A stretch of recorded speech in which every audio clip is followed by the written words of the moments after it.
You're launching your own business from $0. Most people waste months on the wrong stuff. Hey, I'm going to spend a month on my name and my logo and my mission statement.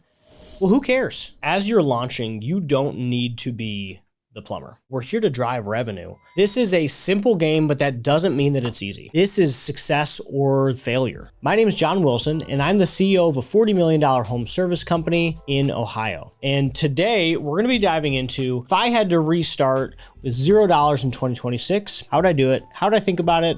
And how would we build a meaningful business? Most people that I know starting home service businesses today are approaching it fundamentally wrong. It reminds me a lot of the book E-Myth Revisited, where this individual loved baking cakes. So they decided to launch a bakery. One day they found out that running a bakery is very different than baking cakes. You have to know how to invoice, how to price, how to purchase, and hire and grow and manage accounting and marketing. And there's a lot more than just baking the cake. And most people in home service, I see make the same mistake. I'm good at plumbing, I'm good at HVAC, well, I must be good at running a business. Most people waste months on the wrong stuff. They spend months trying to figure out the name and the logo and the colors when none of that actually matters. The purpose of a business is to drive revenue. You have to get a customer and you have to convert that customer into money. You have to sell them something. And the longer people wait to sort of make that leap, the more likely it is that they are going to fail.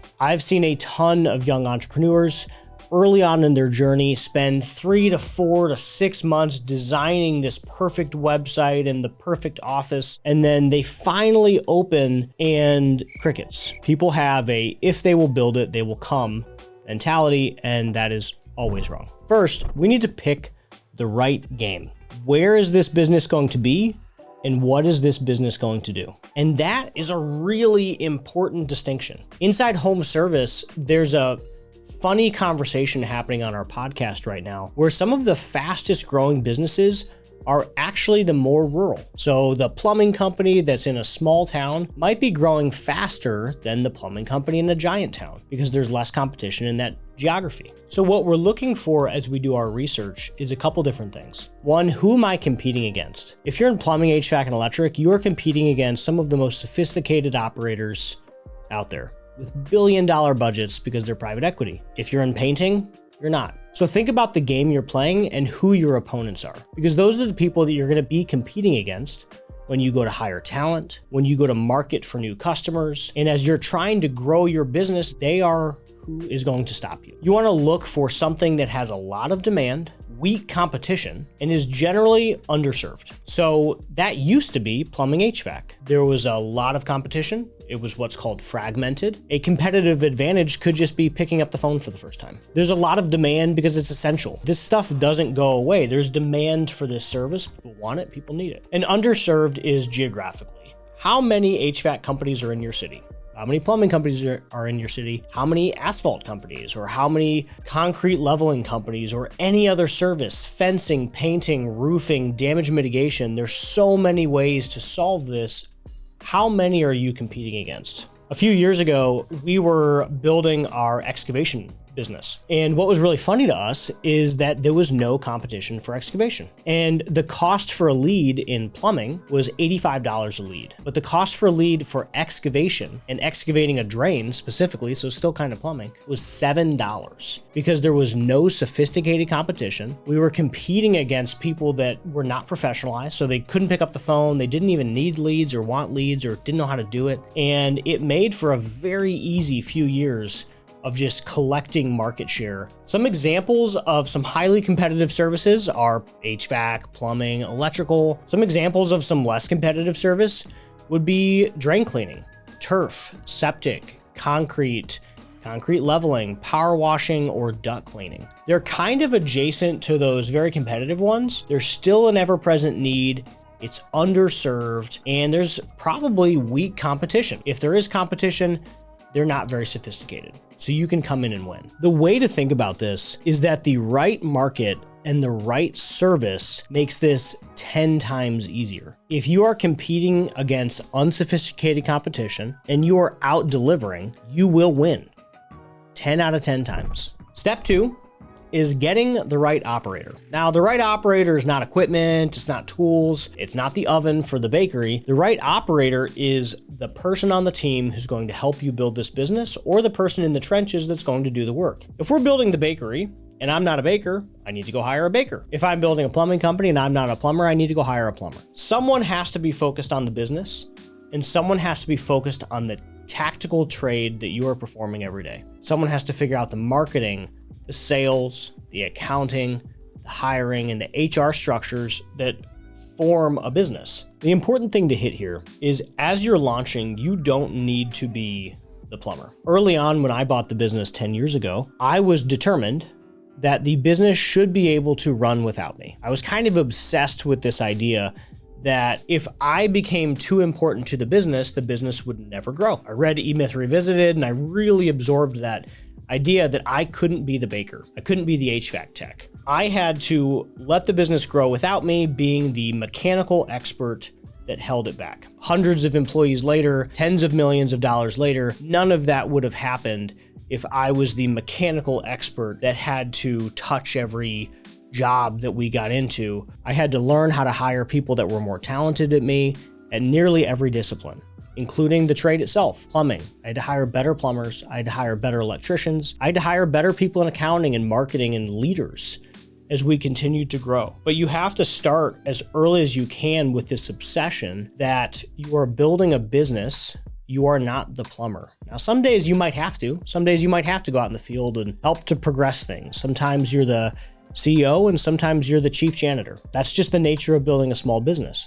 Over a long period of time, this obsession that this business will outgrow you individually is an important piece of the puzzle. The point I'm driving home here is the service that your business performs is maybe only 1/7 of the actual business of what you're doing. We have accounting, HR, marketing, call center, sales, warehouse, and finally, the trade itself. There's a lot going on when you're building a business, and someone has to focus on the business of the business, and someone has to focus on the trade. And make sure that you are equipped to bring that person on as soon as possible, and hire for your weaknesses. As the business grew, something that really helped us to understand what's our real business. There's an old story of Ray Kroc, which was the founder of the McDonald's franchise.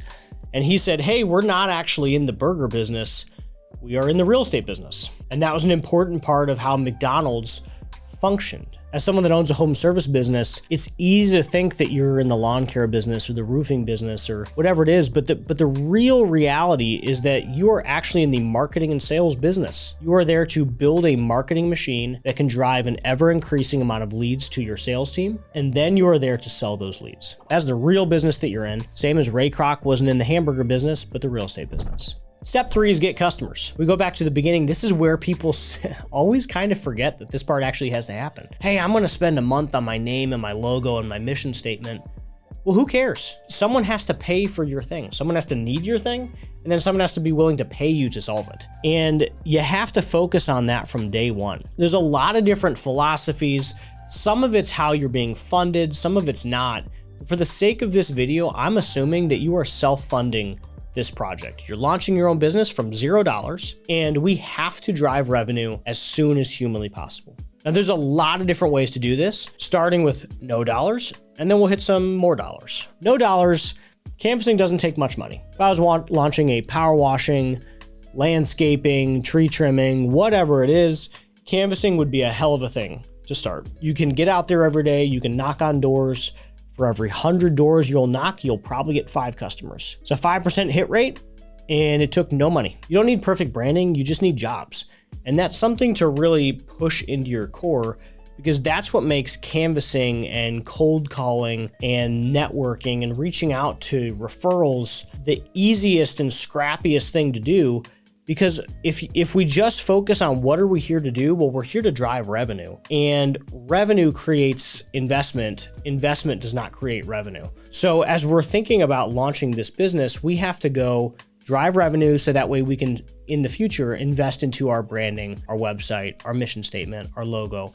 All the other things can come downstream of revenue. One of the most important parts of getting customers, especially early, is you need something that you can control. You need to find a channel that you can scale. Now, this is hard when you don't have money, but even when you do have money, it can be complicated too. Is it an influencer partnership?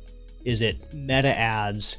Is it Google? It can be complicated to find a channel that scales for you. And that's a part of why I like canvassing so much for that early business, is because you have the full amount of control over that channel. You can choose to knock on 100 doors. You can choose to knock on 200, or you can choose to knock on 10 or none. But you have full control over the scalability of that channel. Whereas if you're starting to test money, or if you're starting to test paid ads like Meta, you have a lot less control over whether they're gonna work or not. And when you're on a shoestring budget, you probably can't afford for it to not work. If you're interested in seeing how a home service marketing business scales their marketing as they grow from $1, $5 to $10 million, check out the video right here where we do that breakdown. Now, once you drive leads consistently and you have a channel that works, you pretty much have a business.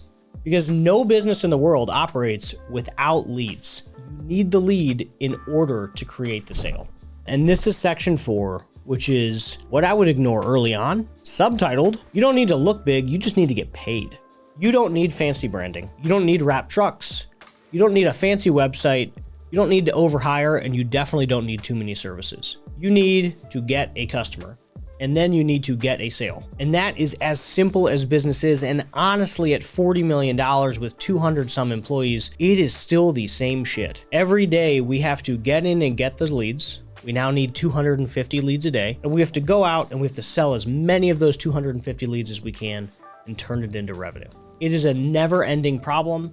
And as you scale your business, it will be the problem that is always present. Always need more leads. You always need more sales. This is never something you're going to be able to take your eye off of, but especially when you're small, this is success or failure. Getting the lead is whether or not you're in business in a week. So focus on the things that matter, not your mission statement when you have no customers. Closing out, this is a simple game, but that doesn't mean that it's easy. Launching a business is insanely hard.